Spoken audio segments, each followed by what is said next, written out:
Okay, so welcome back. Now, we're going to talk about solving formulas for a particular variable. And all that means is I'm going to apply the rules and operations that we've learned to be able to isolate one variable of a formula on one side of the equal sign, right? And then everything else is going to be on the other side of the equal sign.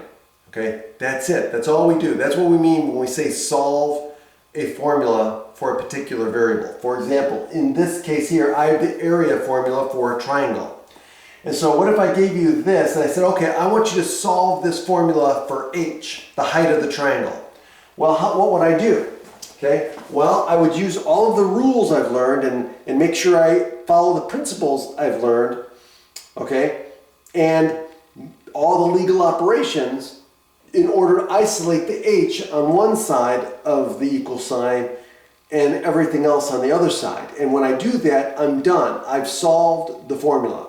Okay, so in this case, let's solve it for h. So what I need to do is I need to get rid of this. So the first thing I'm going to do is I'm going to multiply both sides by 2 to get rid of this half, right? So if I multiply both sides by 2, right, so I'm going to multiply this side by 2 and multiply this side by 2. And what do I get? I get 2a equals what? Well, 2 times a half is 1. So I get b times h. And now what I'm going to do? Well, I'm multiplying here, so I'm going to have to divide. Well, to get rid of the b, I'm going to have to divide by b on both sides. And so b divided by b is 1, right? So then I get what? H equals 2a over b. And I'm done.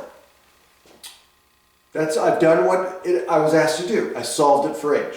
And so that's what we mean when we say solve a formula for a particular variable. Okay, and so I'll be back and we'll do some examples.